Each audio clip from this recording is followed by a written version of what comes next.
Welcome to day 32 of maths wizard. चलिए again हम word problem को डिस्कस करते हैं from problems on quadratic equation, है ना। चलिए तो सबसे पहले देखिए इसमें क्या कहा जाता है क्वेश्चन में, the dimensions of a rectangular field are 50 and 40। तो ध्यान समझिएगा, रेक्टेंगुलर फील्ड है तो इस तरीके से आप पहले फटाफट बना लीजिए, ठीक है ना। फटाफट इस तरीके से बना लेते हैं। ये हमारे पास रेक्टेंगुलर फील्ड आ गया। अब इसमें क्या आता है, इसकी जो लेंथ है वो 50 मीटर है। जो बड़ी वाली होती है ना उसको हमेशा लेंथ मानिएगा, जो छोटी वाली होगी ना उसको आप ब्रेड्थ मान लीजिएगा, ठीक है। फिर इसमें कहा जाता है a flower bed is prepared inside this field leaving a gravel path of uniform width all round the flower bed. The cost of laying the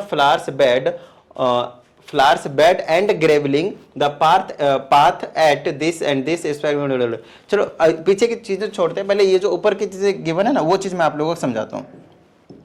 कह रहा है कि इसके अंदर ना एक फ्लावर बेड बनाया जा रहा है, इस तरीके से फ्लावर बेड बनाया जा रहा है। ये आपके पास फ्लावर बेड है, ठीक है। उसके बाद हमसे कहा जाता है एक और चीज है ग्रेवलिंग पाथ, और ये वाले आपके पास ग्रेवलिंग पाथ हो गया, है ना, ग्रेवल पाथ। और यूनिफॉर्म विड्थ है, इसका मतलब ये वाला डिस्टेंस, ये वाला डिस्टेंस, ये वाला डिस्टेंस, ये वाला डिस्टेंस आपके पास बिल्कुल सेम होने वाले, चारों तरफ की बिल्कुल सेम टू सेम विड्थ है, ठीक है, फाइन। अब बाद में हमसे कहा जाता है कि ये जो फ्लावर बेड है उसमें हम फुल लगा रहे हैं, ठीक है ना, और ये जो ग्रेवल पाथ है उसमें भी हम क्या कर रहे हैं भाई, फुल लगा रहे हैं, ठीक है, फाइन। अब कहा जाता है टोटल कॉस्ट, पूरा का पूरा कॉस्ट जो है फ्लावर बेड का और ग्रेवलिंग का है वो 1 मीटर स्क्वायर का 30 रुपए है और इसका 20 रुपए है। तो टोटल कॉस्ट आपके पास गिवन है। तो सबसे पहले एक छोटी सी चीज यहाँ पे आपको समझने की जरूरत है, बिल्कुल जो छोटी क्लासों में सिखाते हैं वही वाला। मैं कह रहा हूँ अगर आपके पास 1 मीटर स्क्वायर की कॉस्ट 20 रुपीज़ है और एक एरिया है, क्या है आपके पास, एक एरिया है 10 मीटर स्क्वायर का, तो बताओ टोटल कॉस्ट कितनी होगी, ठीक है। तो टोटल कॉस्ट क्या हो जाएगा आपके पास, बताने। टोटल कॉस्ट होता है ये कि एरिया कितना है आपके पास इनटू में 1 मीटर स्क्वायर की कॉस्ट कितनी है, 1 मीटर स्क्वायर की कॉस्ट कितनी, बोलो हाँ या नहीं, डन है। तो यहाँ से अगर आप देखें तो एरिया हमारे पास 10 था और 1 मीटर का कॉस्ट आपके पास ₹20 था, तो टोटल पैसा आता हमारे पास 200 रुपीज़, बोलो हाँ या नहीं, 200 रुपीज़ मिलता, फाइन। अब मैं कह रहा हूँ यहाँ से अगर मुझे इस वाले इंफॉर्मेशन से अगर मैं चाहूँ कि मुझे एरिया मिल जाए तो क्या मैं निकाल सकता हूँ, वेरी सिंपल। आप एरिया को इधर रखोगे, 1 मीटर स्क्वायर की कॉस्ट से डिवाइड कर दोगे। इसका मतलब सिंपल है कि अगर टोटल कॉस्ट लेता हूँ मैं तो उसको मैं 1 मीटर स्क्वायर के कॉस्ट से अगर मैं डिवाइड करता हूँ तो सिंपल मुझे आपके पास एरिया जो है वो देखने को मिलेगा, बोलो हाँ या नहीं। तो सिंपल जो है मेरे पास एरिया जो है वो देखने को मिलेगा। ये चीज़ समझ में आई आप लोगों को, क्या ये चीज़ समझ में आ गई बिल्कुल सिंपल तरीके से। तो ये फॉर्मूला नोट डाउन कर लेना, दिमाग में रख लेना, बहुत ज़्यादा इंपॉर्टेंट है। बच्चे को क्वेश्चन उल्टा कर देते ही एकदम खत्म टाटा बाय बाय। ये सब कर लेते हैं कि 1 मीटर स्क्वायर का कॉस्ट दिया तो एरिया निकाल के उससे मल्टीप्लाई कर देंगे, आंसर आ गया। अरे वो ठीक है, लेकिन एरिया अगर उसी इन्फॉर्मेशन से निकालना होता है, हालांकि है वही चीज़, देखो यहाँ मल्टीप्लाई कर रहे थे, यहाँ पे डिवाइड करना है, किसको किससे, टोटल एरिया, टोटल कॉस्ट को किसी 1 मीटर स्क्वायर के कॉस्ट से डिवाइड करना होता है। 1 यूनिट की कॉस्ट है, यूनिट कुछ भी हो सकता है, मीटर सेंटीमीटर, तो उसकी कोई दिक्कत वाली बात नहीं होती। तो ये चीज़ आपको समझ में आनी चाहिए। अगर ये चीज़ समझ में आ गई है तो अब आपको थोड़ी सी चीज़ें और बता देता हूँ जो आपको ईजिली समझ में आ जाएंगे, ठीक है, ओके। इसको हटा देता हूँ मैं एक बार, फाइन। अब इस वाली चीज़ पे आते हैं वापस भाई, कि इसका कुछ ना कुछ एरिया होगा, बोलो हाँ या नहीं, डन है। और इस ग्रेवल पाथ का भी कुछ ना कुछ क्या होगा, मेरे पास एरिया होगा, इसमें कोई डाउट वाली बात नहीं है। क्योंकि ध्यान से समझिएगा, भाई, क्योंकि जो विड्थ है आपके पास सेम टू सेम है, तो मैं बोल सकता हूँ कि अंदर जो फ्लावर बेड होगी उसकी ये वाली चीज़ क्या है आपके पास x है और ये वाली भी चीज़ क्या है आपके पास x है। तो फ्लावर बेड की जो लेंथ होगी वो 50 मीटर में से यहाँ से x गायब होगा तो 2x गायब होगा। कल वाले के सेशन में भी ऐसा ही क्वेश्चन कराया था, याद करो, है ना। उसी तरीके से जब फ्लावर बेड की मुझे निकालना पड़ेगा क्या, क्या कहते हैं इसको, ये वाली चीज़, तो ये आ जाएगा 40 माइनस का 2x, ब्रेथ निकालनी पड़ेगी, क्योंकि ये भी x होगा, ये भी x और x गायब करोगे, 40 माइनस 2x, इसकी ब्रेथ आ जाएगी। तो आपको इसकी लेंथ भी पता चल गई और आपको इसकी ब्रेथ भी पता चल गई। क्या इतनी बात समझ में आई? अच्छा, लेंथ और ब्रेथ पता चल गई तो फ्लावर का एरिया मुझे पता चल जाएगा। तो फ्लावर का एरिया कितना होगा, फ्लावर बेड का जो एरिया निकलेगा और प्लस में ग्रेवल पाथ का जो एरिया निकलेगा, ग्रेवल पाथ का जो आपके पास एरिया निकलेगा वो कितना आएगा, इसका एरिया कितना आएगा 50 माइनस का 2x, ये लेंथ हो गई, और ब्रेड्थ की जगह आ जाएगा 40 माइनस का 2x, और प्लस में ग्रेवल का एरिया क्या आएगा। अगर मैं ये वाली की बात करता हूँ, ग्रेवल का एरिया समझना है, ऐसे डायरेक्टली आप नहीं निकाल सकते क्योंकि इसकी डायरेक्टली लेंथ ब्रेथ आपको पता है क्या, देख लेना, नहीं पता तो आप क्या करोगे, टोटल में से बड़े वाले एरिया में से छोटे वाले को क्या करोगे, आपके पास माइनस करने वाले हो। तो ग्रेवल एरिया कैसे निकलेगा, थोड़ा सा इसको साइड करके डन है, इसमें कर लेते हैं, नीचे लिख लेते हैं, ग्रेवल का एरिया नीचे लिख लेते हैं, ठीक है। इसका ग्रेवल का एरिया यहाँ पे लिख रहा हूँ। टोटल एरिया जो कि आपके पास 50 × 40 आने वाला है, उसमें से आप माइनस कर दोगे किसका, फ्लावर बेड का एरिया, बोलो हाँ या नहीं, फ्लावर बेड का एरिया जो कि आपके पास 50 माइनस का, अरे भाई चल जाओ, 50 इसका 2x है, और साथ ही आपके पास 40 माइनस का 2x है। क्या इतनी सी बात समझ में आई। तो इन दोनों का एरिया करेंगे तब जाकर हमें टोटल एरिया जो है वो मिलने वाला है, ठीक है। यहाँ तक बाद में हमसे कहा जाता है कि इसका जो कॉस्ट है आपके पास, इस वाले फ्लावर बेड का 30 रुपीज़ पर मीटर स्क्वायर है और इसका आपके पास 20 रुपीज़ पर मीटर स्क्वायर है। तो इसका कॉस्ट कैलकुलेट कर लेंगे, इसका कॉस्ट कैलकुलेट कर देंगे, फिर दोनों को ऐड कर देंगे। तो इतना एरिया है और 1 मीटर का 30 रुपये, तो इसको 30 से मल्टीप्लाई करना पड़ेगा और इसको आपके पास 20 से मल्टीप्लाई करना पड़ेगा, तब जाकर इक्वल टू में ये टोटल कॉस्ट आपके पास 52,000 आएगा। और वहाँ से हमें एक्स निकालना है विच इज़ द विड्थ। तो यही चीज़ हमें क्या करना था, फाइंड आउट करना है। सिंपल सी बात है, ठीक है। तो अब अकॉर्डिंग टू क्वेश्चन इसको सॉल्व कैसे करना है, ध्यान समझिएगा। अकॉर्डिंग टू क्वेश्चन ये ना एरिया आ गया किसका, फ्लावर बेड का। मान लेते हैं कि अगर 10 मीटर स्क्वायर आता है एक एग्जांपल के तौर पे, तो इसका 1 मीटर स्क्वायर की कॉस्ट 30 रुपीज़ है। तो टोटल कॉस्ट कितनी हो जाएगी, 30 और इंटू में 10 या फिर 10 इंटू में 30। तो इसको मैं 30 से मल्टीप्लाई कर दूंगा, 30 फिर ब्रैकेट में आ जाएगा 50 माइनस का 2x और दूसरे में आ जाएगा 40 माइनस का 2x। क्लियर हुई इतनी बात। और उसमें हमें प्लस करना पड़ेगा, ये कॉस्ट हुआ फ्लावर बेड को, ठीक है। उसको हमें क्या करना पड़ेगा, 20 से मल्टीप्लाई करना पड़ेगा, किसको, इस पूरे को, इस पूरे चीज को यहाँ पे रखना पड़ेगा। तब ये जो टोटल कॉस्ट है जो कि इन्होंने 52,000 रुपीज दिया हुआ है, उसके इक्वल जो है वो आपके पास देखने को मिलेगा। तो थोड़ा सा जो क्वेश्चन है वो आपके पास यहाँ पे लेंदी देखने को मिल रहा है, समझना बहुत ज्यादा जरूरी है। आओ समझाते हैं, अब इसको सॉल्व करते हैं। इस 30 को एज इट इज रखता हूँ मैं, इनको मल्टीप्लाई करते हो 50, 2000 आ जाएगा, 5 के 20 2000, और फिर इसे इसको करेंगे तो माइनस का 100x, फिर इसे इसको करेंगे माइनस का 80x, और इसे इसको करेंगे तो प्लस का 4x की स्क्वायर, ठीक है। फिर प्लस का ये 20 एज इट इज रखा जाएगा, और ये वाला ये 2000 हो गया माइनस का। अब इनको करेंगे लेकिन ये माइनस सबका साइन चेंज करेगा, तो ध्यान समझिएगा, आना तो यही है। देखो ये वाली चीज़ हो या फिर ये वाली चीज़ हो, दोनों सेम चीज़ रहेगी ना। तो यही चीज़ लिख देता हूँ मैं, ये वाला तो एज इट इज लिखूंगा, लेकिन यही वाली चीज़ इसकी जगह पे रखी जाएगी। बोलो हाँ यानी सेम चीज़ आने वाला है। तो इसी का साइन चेंज कर दो तो माइनस का 2000 हो गया, फिर ये वाला प्लस का 100 हो गया, फिर प्लस का 80x हो गया, और माइनस का 4x की स्क्वायर हो गया। बताओ हाँ या नहीं। Very simple. चले आगे, चलो अब इसको थोड़ा सा और सॉल्व करेंगे। और इक्वल टू में हमारे पास कितना 52,000 है, इक्वल टू में हमारे पास 52,000 है, ठीक है। अब हम इसको सॉल्व करते हैं। ये 30 एज इट इज रखते हैं, ये 2000 हो जाएगा, माइनस का ये 180 बना लेगा, टाइम्स x हो जाएगा, और प्लस का 4x की स्क्वायर हो जाएगा, ठीक है। चलो, और ये प्लस का 20 हो गया, इससे इसको कैंसिल कर दो, ये 180x हो जाएगा आपके पास, डन है। और ये माइनस का 4x की स्क्वायर हो जाएगा, और इक्वल टू में 52,000 हो जाएगा। चलो अब इसको सॉल्व कर लेते हैं। मल्टीप्लाई करना पड़ेगा, 3 दूनी 6 और 1 2 3 4 0, माइनस का 18 × 54 540 टाइम्स x, और 1 0 और आ जाएगा क्योंकि 5 18 × 54 हो गया, और 2 0 टाइम्स x, और 30 चौके 120 टाइम्स x की स्क्वायर। अब 20 से इसको मल्टीप्लाई कर देते हैं, 18 दूनी 36 और 0 0 x, और इसे इसको करेंगे तो माइनस का 80x की स्क्वायर, और इक्वल टू में 52,000। क्या इतनी बात समझ में आई, डन है। चलो अब हम इसे यहाँ से क्वाड्रेटिक बन जाएगा, बस हमें सॉल्व करना है, काम करना है।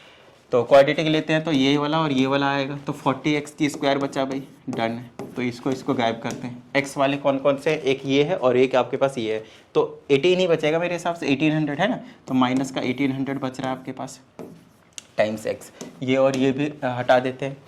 अब 6000 यहाँ पे सिर्फ 60,000 है और ये 52,000 है। अगर मैं इस 52,000 को अंदर लाता हूँ इनसाइड, तो 60,000 में से माइनस हो जाएगा 52,000, तो माइनस का 8,000 बचेगा। क्या इतनी सी बात समझ में आई? और इक्वल टू में 0।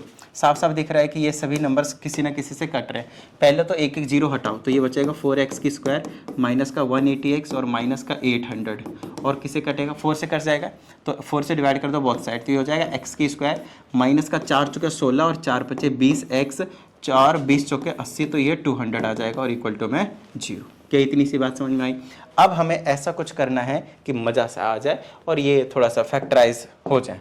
50 बच्चे 250 होता है ना, 50 और 5 तो नहीं ले सकते, 40 बच्चे 200, तो 40 एंड 5 आप ले सकते हो। ये हो जाएगा x की स्क्वायर माइनस का 40x, तो ये प्लस का आना चाहिए आपके पास, ये प्लस का आएगा, माइनस का क्यों आएगा? प्लस का आएगा, तभी ये फैक्टराइज भी होगा, वरना नहीं होगा। ध्यान समझिएगा, ये जो 52,000 है ना वो अंदर आया था ना, 52,000 नेगेटिव का होगा और 60,000 तो पॉजिटिव का था, तो ये प्लस का 800 रहेगा, विच इज़ प्लस का 200 आएगा। ठीक है ना? तो अगर थोड़ा बहुत मिस्टेक भी होता तो आप आगे चल के उसे करेक्ट कर भी सकते हैं, नो प्रॉब्लम। ठीक है, तो ये माइनस का 40x और माइनस का 5x लेते हैं और ये प्लस का आपके पास 200 देखने को मिलेगा इक्वल टू 0। यहाँ से x कॉमन लेंगे तो x माइनस का 40 और माइनस का 5 कॉमन लेंगे तो x माइनस का 40, तो और इक्वल टू में 0। यहाँ से दो वैल्यू आ गए ना, x माइनस 40 इक्वल टू 0 और x माइनस 5 इक्वल टू 0, तो यहाँ से x की वैल्यू आ गई आपके पास 40 और x की वैल्यू आ गई आपके पास 5। क्या इतनी सी बात समझ में आई? डन है। अच्छा, x की वैल्यू क्योंकि 2 आए हैं तो हमें थोड़ा सा समझना पड़ेगा और हमें सोचना पड़ेगा कि कौन सा आंसर जो है वो करेक्ट माना जाए।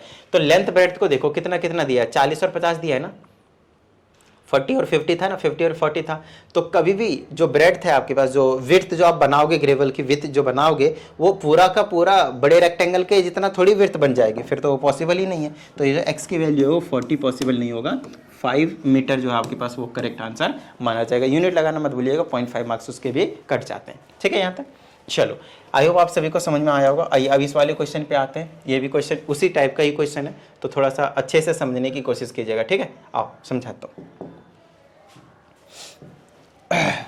इसमें कहा जाता है an area is paved with square tiles.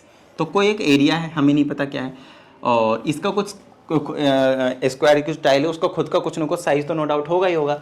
And the number required is 128। तो हमारे पास कोई एरिया है, इतना बड़ा एरिया है, मान लेते हैं स्क्वायर रेक्टेंगल, हमें नहीं पता, कोई शेप अभी बताई नहीं गई। इतना बड़ा एरिया है, इसको हमें टाइल से पूरा कवर करना है। क्या करना है? टाइल से कवर करना है। तो हमसे कहा जाता है कि एक जो टाइल है, जनरली इस टाइप का टाइल ले रहे हैं हम, ठीक है ना, जनरली इस टाइप का टाइल मान रहे हैं, और एक तो ये वाला टाइल है और एक और टाइल बोला है ना, हैव बीन 2 सेंटीमीटर स्मॉलर, तो इसको थोड़ा सा छोटा मान लेता हूँ, थोड़ा सा छोटा मान लेता हूँ। ठीक है, समझाता हूँ। देखो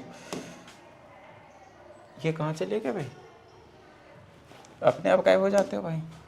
आओ, अब इसकी ना हमने इस वाले टाइल्स की, देखो इस एरिया को हमें क्या करना है, पूरे के पूरे को कवर करना है।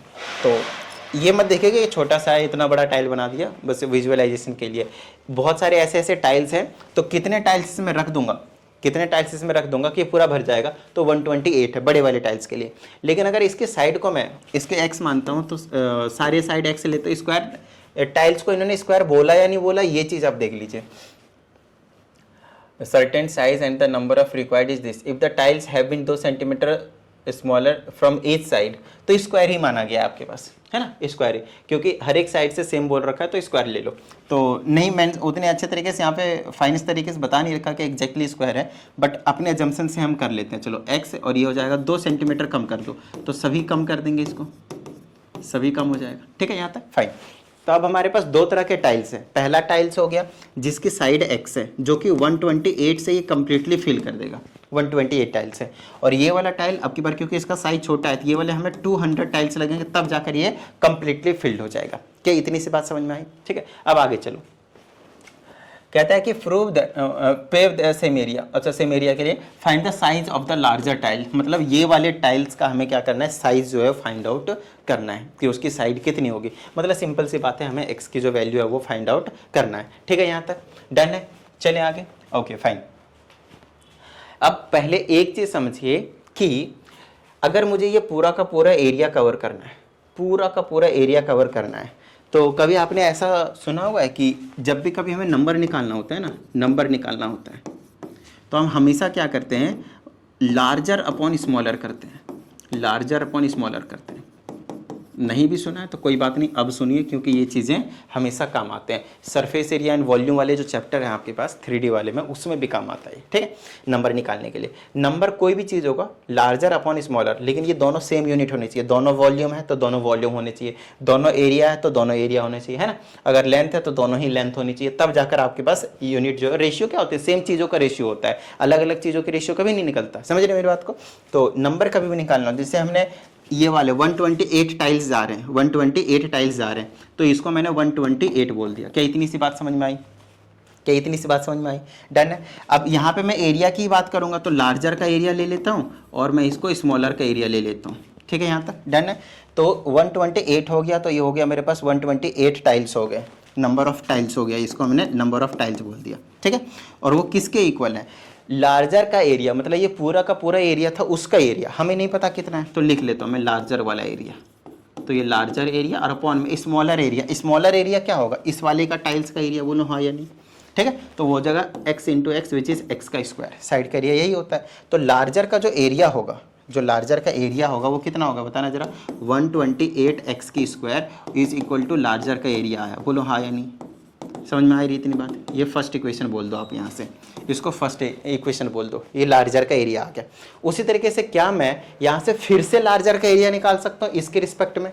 बोलो हाँ, यानी इसी के रिस्पेक्ट में निकाल सकता हूँ मैं। तो चलो निकालते हैं, ठीक है, तो चलो निकालते हैं। अब इसका निकालेंगे लार्जर वाले का एरिया, तो इस केस में नंबर ऑफ टाइल्स कितना है? 200। इसके केस में 200, 128 था, इसके केस में 200 है। और लार्जर का एरिया ये रहा, लार्जर एल ए लिख देता हूँ, डिवाइडेड बाय ये वाला स्मॉलर, मतलब स्मॉलर का एरिया। इसके ये लार्जर, अब इसको भूल जाइए, अब ये लार्जर और ये स्मॉलर का काम करेगा, ठीक है। तो ये स्मॉलर का x माइनस का 2 का होल स्क्वायर बोल दूंगा, बोलो हाँ या नहीं। तो यहाँ से लार्जर का एरिया जो आया है वो आया 200 ब्रैकेट में x माइनस 2 का होल स्क्वायर। इसको आप सेकंड इक्वेशन बोल देंगे। क्या इतनी सी बात समझ में आई आप लोगों को? अब आपको साफ साफ दिख रहा है कि फर्स्ट इक्वेशन में भी ये लार्जर का एरिया है और ये सेकंड इक्वेशन में भी ये लार्जर का एरिया है, तो हम इन दोनों को इक्वल रख देंगे। तो यहाँ पे हम बोल देंगे फ्रॉम इक्वेशन 1 and 2, तो 128x की square should be equal to 200 bracket में x माइनस 2 का होल स्क्वायर, ठीक है। क्वेश्चन को थोड़ा सा अच्छे से बेहतरीन तरीके से समझने की कोशिश करनी है, सिर्फ टाइम पास नहीं करना भाई। आओ अब इनको सॉल्व कर लेते हैं। तो यह हो जाएगा 128x की square that is equal to 200, इसको होल स्क्वायर से खोल देंगे तो आ जाएगा a square plus b square minus 2a भी करेंगे तो माइनस का 4x आपको देखने को मिलेगा। क्लियर हुई इतनी बात? अब इसको सॉल्व कर देंगे तो मल्टीप्लाई कर देता हूँ, तो ये हो जाएगा 200x की स्क्वायर प्लस में 4 दूनी 800 और माइनस का 4 दूनी 8, 800x, और इनको अंदर ले आता हूँ तो माइनस का 128x की स्क्वायर और इक्वल टू में 0 बच जाएगा। अब इसमें से इसको माइनस कर दूंगा तो 28 हटाओ, कितना बचेगा? 30 हटाता तो 72 बच जाएगा ना। तो यहाँ लिख दो 72x की स्क्वायर, ये माइनस का 800x और ये प्लस का 800 और इक्वल टू में आपके पास 0। ये 8 से कट रहे हैं, आपको साफ साफ दिख रहा है, तो 8 से आप इसे डिवाइड कर सकते हैं। तो 8 से डिवाइड करेंगे तो 8 9 72 इतना आएगा, और ये 8 से करेंगे तो 100x आ जाएगा, और 8 से करेंगे तो यहाँ पे भी आपके पास 100 आएगा और इक्वल टू में 0। तो ये 900 है, तो कितना आ जाएगा? कितना कितना ले लो के बाद बन जाएगा? प्लस माइनस करने के लिए 900 आ जाएगा क्या? चेक करें क्या? 900 को ब्रेक डाउन करते हैं 2 नंबर में, मल्टीप्लाई करके 900 आना चाहिए, लेकिन प्लस माइनस करके सिर्फ 100 जाना चाहिए। मल्टीप्लाई करके 900, चलो मुझे नहीं पता चल रहा है तो मैं क्या करूँगा, क्वाड्रेटिक फार्मूला यूज़ कर लूँगा, ठीक है। तो x is equal to minus का b है ना, तो माइनस माइनस का 100 माइनस का b कर दिया, फिर plus minus under root b square, तो इसका स्क्वायर करेंगे तो 1 2 3 4 0 आ जाएगा, माइनस का 4 मल्टीप्लाई a के जगह पे 9 है और c के जगह पे आपके पास 100 है, डिवाइडेड बाय में 2a मतलब 2 मल्टीप्लाई 9, ठीक है यहाँ तक। चलो अब x की वैल्यू निकालेंगे तो आएगा आपके पास 100, फिर प्लस माइनस फिर अंडर रूट में, ये बन गया 10,000 और 9 चुके 36, 3600 डिवाइडेड बाय 9 दूनी 18, तो x की वैल्यू आ जाएगी 100 प्लस माइनस 10,000 में से 3,600 चला जाएगा तो 6,400 बच जाएगा, तो 6,400 बच जाएगा और अंडर रूट में डिवाइडेड बाय में 18, तो ये आ जाएगा मेरे पास 100 प्लस माइनस 64 का 8 होता है और 00 का 10, स्क्वायर रूट हमेशा ऐसा निकाला जाता है, ठीक है। तो 64 का 8 हो गया और 00 का 10 और डिवाइडेड में आ गया 18। क्लियर हुई इतनी बात? चलो अब इसको सॉल्व कर लेते हैं हम, एक बार प्लस करेंगे एक बार माइनस करेंगे, तो 100 प्लस 180 डिवाइडेड बाय 18 और एक बार 100 माइनस का 18 डिवाइडेड बाय 80 है ना, सॉरी 80 डिवाइडेड बाई 18। क्लियर है? इसको सॉल्व करेंगे तो 180 divided by 18 which is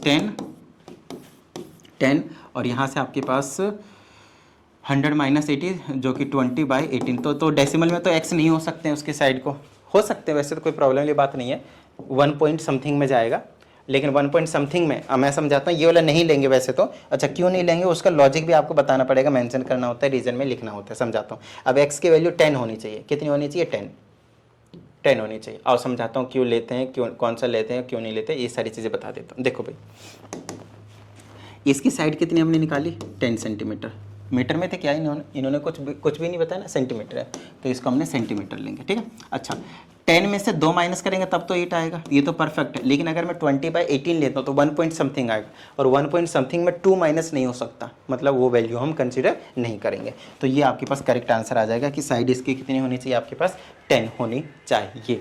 I hope आप सभी को बेहतरीन तरीके से क्लियर हो गया होगा। लार्जर का पूछा था, हमने लार्जर का 10 बता दिया। चलिए मिलते हैं कल के सेशन में, प्रैक्टिस करते रहिएगा। जय हिंद।